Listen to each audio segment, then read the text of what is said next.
Hi, I'm Tamara, and this is TELUS Talks with Tamara Taggart. Hi, everyone. Today I'm speaking with Eternity Martis. Eternity is an author. She's an award-winning Toronto-based journalist. Her book is called They Said This Would Be Fun. Eternity, it's so good to see you. Thank you for being here. Thank you for having me. So I had never heard of you. And I went to an event not long ago with the Battered Women's Support Services, and you were the keynote speaker. Yes. And it wasn't very long ago, and I was absolutely mesmerized by you and your story, your honesty, your transparency. I mean, obviously you didn't share all of your story there. We didn't have enough time for that, but I immediately went and bought your book. And I was not able to put it down. This is a book that I think every single person should read. Man, woman, it doesn't matter who you are. This is an important book. Maybe you could, instead of me explaining who you are, how do you explain who you are when someone asks you? Yeah, well, I mean, the way that I would just describe who I am, it's a long story. It's a braided story, which I think is, a large part of the book is everything is kind of braided and complex, and I think I'm a really complex person. I am an only child. I grew up biracial, Black biracial. I grew up with South Asian parents. I have a Black dad. And so identity to me was one of those things that I didn't quite understand. I came from a family where nobody looked like me, but nobody talked about it. So no one said, "Oh, you're half Black. You have a Black dad." Yes, I saw that in photos because he wasn't around, but nobody talked about what that meant. And so I spent a lot of my time kind of just growing up, being in school, wondering like, who am I? Who am I in terms of race? Who am I in terms of being a young woman? And those are the questions I ask myself a lot. And so writing was kind of one of those ways that I would get into those questions. I was, as you know from the book, a big fan fiction writer. So I was a Black emo teen. So I had no friends. It was not cool to be a Black emo teen. Not at all. Now it kind of is, but I would go home, and while my friends or people that I want to be friends with were having their house parties and stuff like that, I was writing fan fiction and kind of exploring race and gender and identity. And by the time I turned 13, I ended up being one of the most popular fan fiction writers on this platform I used to write for. And it went from that to thinking, well, I kind of have these writing chops. I kind of feel alone in the world, but writing is this great thing that helps me make sense of myself and everything around me. So why don't I give writing a try? And writing is really my identity. I know people have hobbies, and my grandfather always says to me, you need to have a hobby. And I'm like, my hobby is writing, but my hobby is also my job, and I love it. So I decided to write a full length book when I got to Western University. And for a long time, I felt very shy, I felt very sheltered. I just felt like I needed to kind of escape from Toronto and have this kind of epic experience. So Maclean's magazine has like their university rankings. And it said in the book, it said like top party school is Western University. And I'm like, I'm there. I'm going to this. I'm going to have this epic, like, I'm going to do keg stands every weekend. It's going to be fun. And so I left this home in Toronto that I knew nothing about, and I went to Western. And it was a totally different experience. I wasn't expecting any of what had happened. From the first kind of the moment I walked through my residence doors, suddenly I was a Black woman, and I had never been described in that way. And it wasn't just a Black woman. It came with all of these kind of disclaimers. Black people are so funny. Black women are good in bed. I've never seen a Black person before. And as the years went by, it started to get increasingly worse and more malicious. So I was at a party, I was at a bar, and I was confronted by blackface. My friends were seeing dummies lynched in trees, getting called the N-word, being told to go back to your country. All of this stuff that it does happen in Toronto, but I hadn't seen growing up because I had just left as a kid. And when I started to tell people about it back home, my family, my friends, nobody believed it. And they would say, well, you're exaggerating or you're being too sensitive. And I'm sure that person didn't mean it. Or my favorite, racism is over. It's 2010. Racism is done. This doesn't happen anymore. And what I started to do instead was, as I kind of started to retreat from people that I cared about because they weren't believing what I was saying, I started to believe that it wasn't real either. And so I returned to writing as a way to kind of document what was going on in my life, in my friends' lives.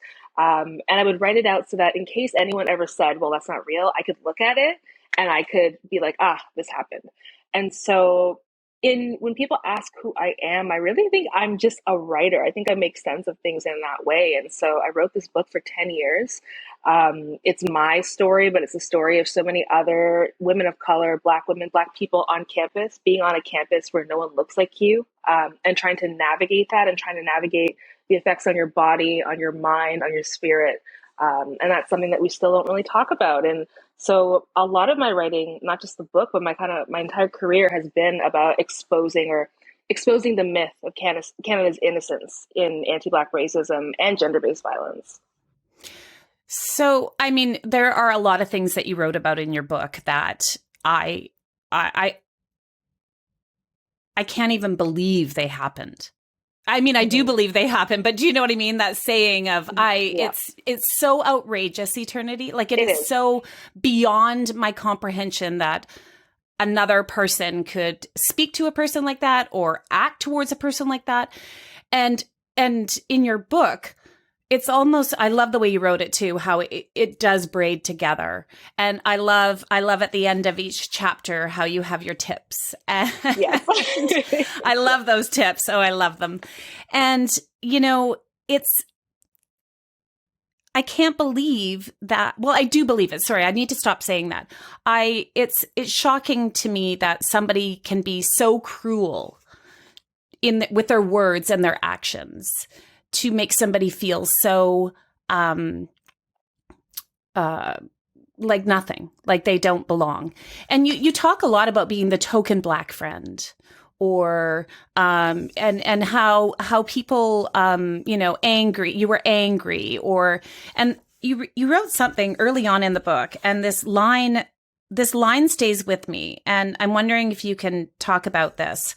Why could people take their anger out on me, but mine was irrational? And that line that line really sticks with me because it's like if you are angry as a Black woman, your anger is irrational. But you have these people being angry at you for being Black, for being a Black woman. But that's okay for some reason. Yeah, I think the anger that I felt, it kind of it didn't I didn't know I was angry at first, right? Like first here, it almost all of this kind of coming at you for the first time feels kind of funny. Like you said, it's I know a lot of people, they even check themselves when they say, I can't believe, I can't believe it, but then I can believe it. But it was just absurd. Like the things that you see are in like Dear White People. Like you're watching fiction, but it's real. It's happening to you. And so the anger didn't start then. The anger kind of started in second year and third year. And I got increasingly angry as I'm seeing this, this is happening to me in real time. It's happening to everyone I know, but nobody who's not in the environment or nobody who's a person of color understands. And so that anger, instead of saying, you know what, I get it, or I don't understand what you're going through, but I'm sorry you're going through it, it was a lot of, you're angry, you're militant. And that anger, being a Black woman, as we know, that anger is often seen as dangerous, as entitled, as whiny, as irrational. You have no reason to be angry. And yet, when we think about the kind of anger that we see in this world right now, when we think about white men's anger and how it has caused some of the worst mass killings in North America, we think about the Capitol Hill riots, that kind of anger is always justified. Even white women's anger is always justified. When we think about the Me Too movement, which has been adapted, which was taken from Black women, who was at the forefront, who was allowed to be angry. And so it always felt like I had this anger that I was entitled to. And I think it's an anger that a lot of Black women and women of color are entitled to because it's very different than the type of anger that we're seeing causing harm and pain out there. And I love Black feminists, and I always think of the uses of anger. And how Black women's anger and women of color's anger is so different because it's an anger born out of grief. It's you're angry because bad things have happened to you, but that anger can be transformed for good. You can change the world. The type of anger that is out there and that is justified as okay is the kind of anger that destroys and harms people. And so it was really important for me to kind of talk about anger in the book and also talk about anger as transformative, because we don't get to be angry, but that kind of anger is what fueled me writing this book, and it's the kind of anger that we hold inside that can actually make us sick. And being exposed to racism, anticipating racism, and the anger and the feelings that come with that, it has it can cause common colds, it can cause anxiety, depression, all of these things that you don't talk about. And so to have anger, I don't think there's anything to be ashamed of. But I think people are scared of what that anger could do. Mm. Rage is an interesting thing. And people, I noticed that with what's happening right now and rallies and convoys and all kinds of things are going on. And when it's interesting because as a white person, if I, share, the other day I reposted a Black woman's comment about what's happening right now in the world, and she pointed out white rage at its finest or whatever. And I thought that was so powerful and so true, right? I agreed with her and I reshared that. And I can't tell you how many white people got very angry at me for sharing that. It was like they felt betrayed by me or something, or that I was really surprised at the reaction, because to me it seems pretty obvious and what's happening, and I was surprised that other people didn't see it that way too, and it made me realize. I feel like in a lot of ways, I have to remember that I think it's the minority that feels that way, but I don't know really for sure. But do you feel like we have a long way to go still when it comes to racism and misogyny and all that sort of stuff? Yeah, I really hate to be a Debbie Downer about this, but I think we have a long way to go. And I'm not sure, like you said, I'm not sure if it's the minority that feels like this, because things are changing. Like the fact that we have this Me Too movement that is bringing people down, right, and demanding accountability, things change slowly over time. The fact that we actually finally have cops who are being charged and convicted and going to prison for killing innocent Black people, that tells me something is moving. But I think this minority is they're so strong and they're so malicious, and that kind of that bursts other things. It bursts far right extremism. It bursts incels. It's a scary time for a lot of people. And that small part, I saw this. There's like this prediction study, and it said the one of the things we need to watch out for in the next decade or 2 decades is the globalization of white supremacy. And when you think about that minority has the potential to get to that place, right? Where it's like on our radar, the globalization of white supremacy. Like mass murders right now, the manifestos that come out of it, it's about preserving, right? It's about preserving a particular race. And so things do get better, and I think we put more light on them. And in my job, I always try to expose what's going on in the world. I think sometimes it's better to know than to not know. But at the same time, it's how is it getting better? So many of us are doing this work. We talk about it all day. Our lives are this. We get sick talking about this work. We have these conversations, and yet we still need other people to get on board. And so that's when it becomes really exhausting, right? But, like people who do this work, people who talk about race bravely and courageously, they're not backing down, right? We'll never back down, but we're up against something where it's fueled even by social media. It's fueled by people who right now are lonely or have no one to look to. And in my book, I talk about, white pride and white extremism, even infiltrating campuses. You have a lot of lonely, young men who are looking to something, and these tiny minorities are coming onto campus and they're saying, come here, we'll provide you a home, we'll be your friends. And that's how the ball keeps rolling. And so it does feel like a threat, but I also have a lot of faith that what we're doing is pushing the needle, it's moving the needle in a way that we haven't seen in the last couple of decades. When people say, I don't see color, because we hear this come up a lot, right? Like, oh, I don't see color, and I don't see color. Everybody's the same. And I think that comes from a genuine good place. But I don't think that we understand what that really truly means. I think that the people that are, I like to think that the people that are saying that or thinking it in their head really mean that they love everybody. But it's a dangerous thing to say, isn't it? It really is. And it's one of my pet peeves. I don't see color. And I don't, I talk about race all day. This is my job. And a lot of things that are going on in the world have to do with race and a history of race. So one of my pet peeves is when I say something and someone's like, oh, why would you say that? Like, we're all the same. We all bleed red. Like, that kind of stuff, it's so dismissive because when you say that, even if it's coming from a place of good intention, you're dismissing someone's experience that you know nothing about. And you're saying that doesn't matter, we're all the same, or that person didn't do that to you, or they didn't mean to, because we're all the same and it shouldn't matter. And so it's incredibly dangerous, because what you do then is, if someone is courageous enough or vulnerable enough to share their experience or say, this is my body and this is how I live in the world and this is how I'm perceived, and you dismiss that by saying something like, well, I don't see color, I don't think it's a problem, you're not really doing any, there's nothing beneficial to that. In fact, you're causing a lot of harm. And so to me, it almost equates with gaslighting, whether you realize it or not. You're dismissing someone's experience. And, I've heard it from some really good intentioned people. And I think it's also their way of feeling like a good person, because I know for a lot of white folks, like, there's this real fear of being called a racist.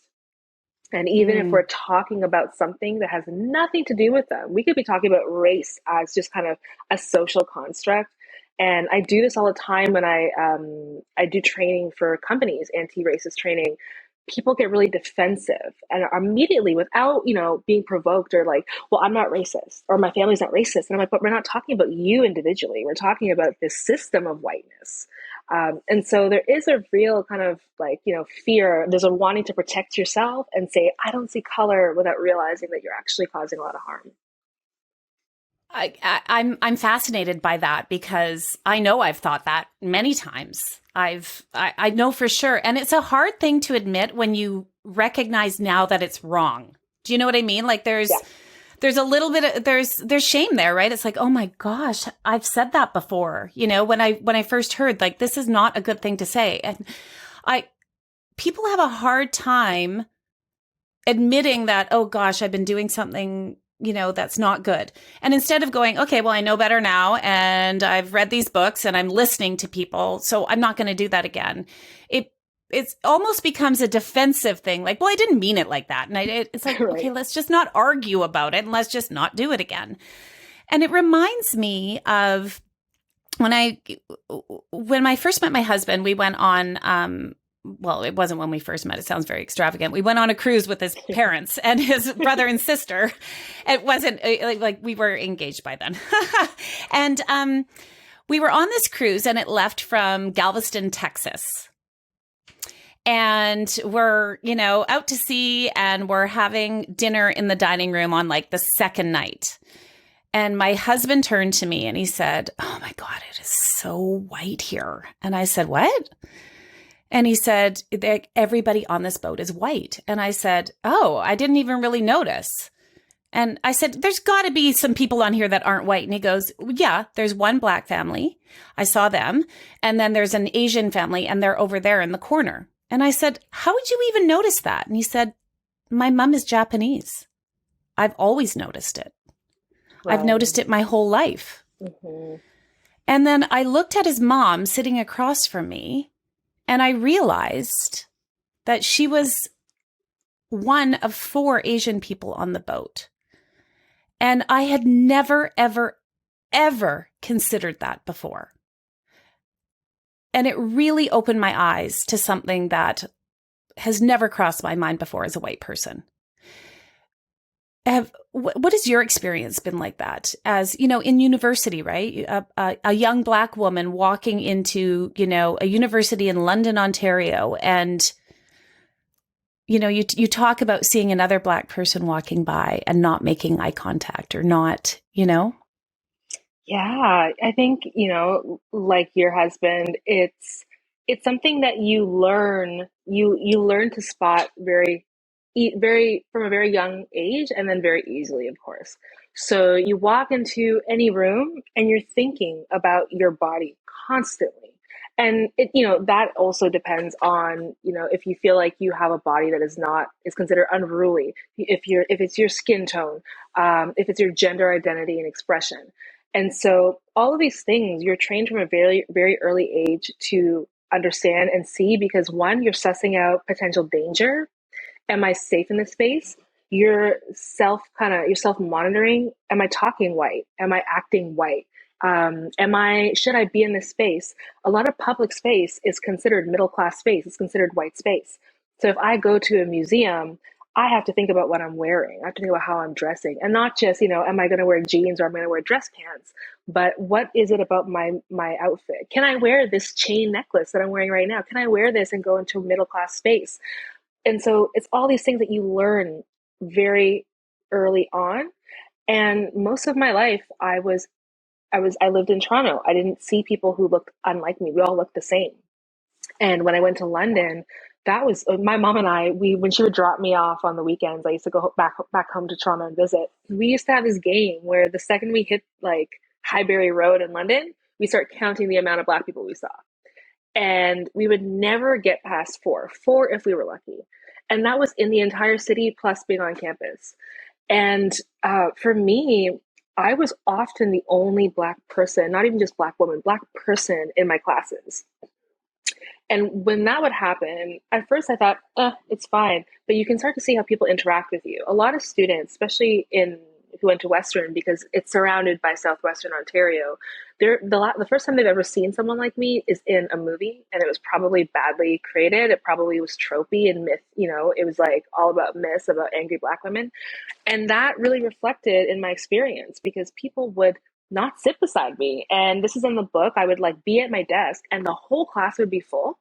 And the desk beside me, there's two people desks.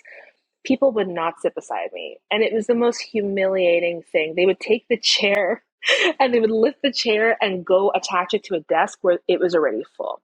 And the same thing would happen on the bus. And nobody kind of wanted to interact with me. Nobody wanted me in their group projects. They thought I was dumb. I had a group project where they were so concerned that I would drive down their grade, because nobody in their small white towns had ever seen anyone like me. And what they did know about me was from movies, that I wasn't smart, that I was not capable, that I wasn't, I didn't deserve to be here. And that came up quite often, where it's incredibly alienating, but you're also so aware that you're invisible in one sense and you're hyper visible in another sense. And the scene that you're describing from the book, that really shook me, because I was like I was in first year. I had been at Western 2 months, and I'm like itching for Black people. I'm like, where are they? How will I find them? I'm going to turn into, they're going to make fun of me when I go home. They're going to say, you're so white. And I'm like trying to really hard to hold on to this little bit of Blackness that I have. And I see this young Black woman crossing the bridge, and this bridge is kind of like one way each side.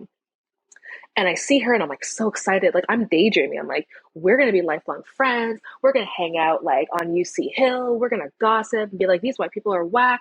And I'm thinking all these things, and she's coming towards me and she sees me initially. So I'm like, I'm going to stop. This is not me, but I'm going to stop and I'm going to make friends with this person. She sees me. We're about to cross each other, and she turns her head and walks away and does not even look back. And I'm so shocked, because at home, you see another Black person, you make eye contact, maybe you nod. Here, I was like, she acted like I was just dead to the world. And that would continue as the years went on. People would do the same thing. I'd see a Black person, I try to make eye contact, they wouldn't look at me.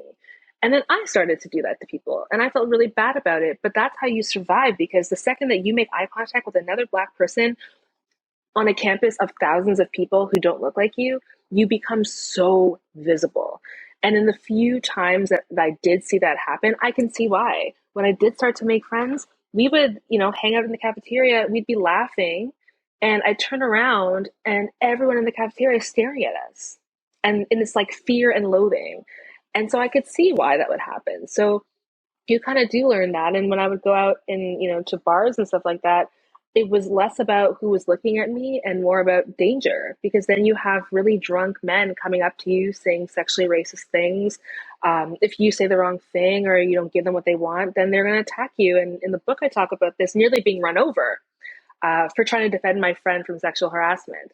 So it's constant and it never goes away. You learn to refine it, but basically to be a Black woman or be a woman of color is to look for exits everywhere. And that's how it Wow. feels a lot of the time.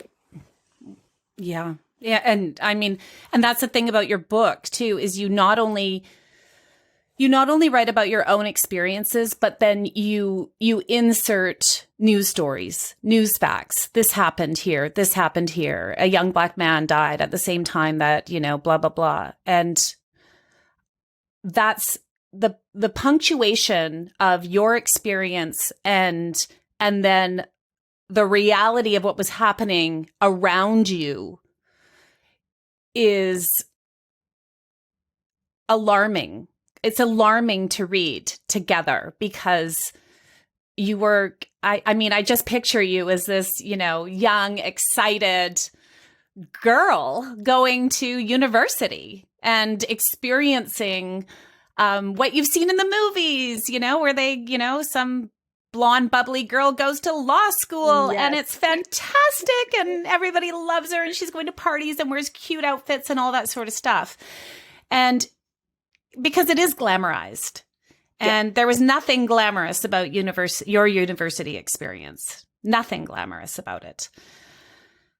No. So before we continue, I I just want to, we always like to give back for our guest time, and we ask our guests to choose a nonprofit Canadian organization.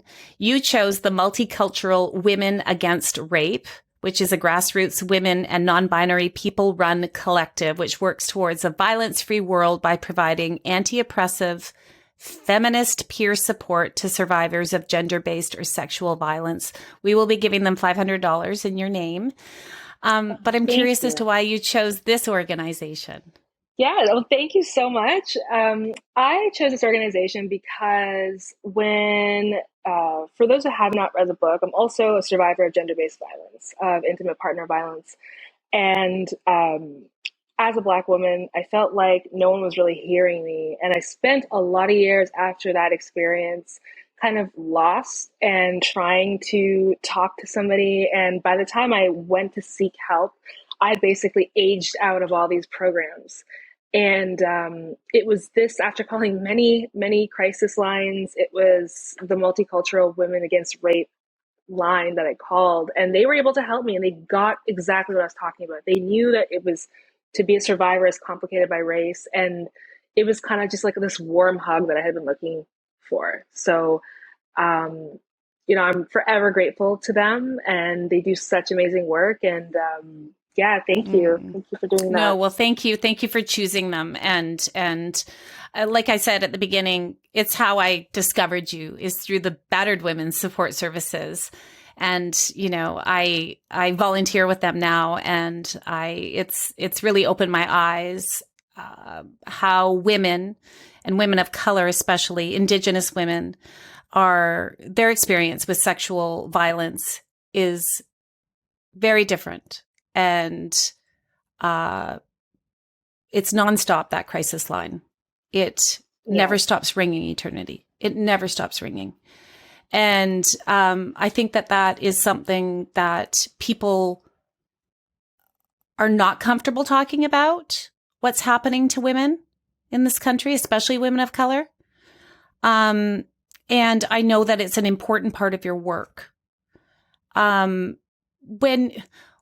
When you're looking to the future, so you're I want to make sure I get this right. You are the nonfiction writer in residence at Simon Fraser University right now.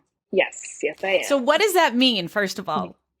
So I get to do what I love to do, which is write about nonfiction, right? Write memoir. And so it's kind of a cool program because I get to put on programming. I get to run workshops around nonfiction. So I just did one on writing book proposals. I did that earlier this week.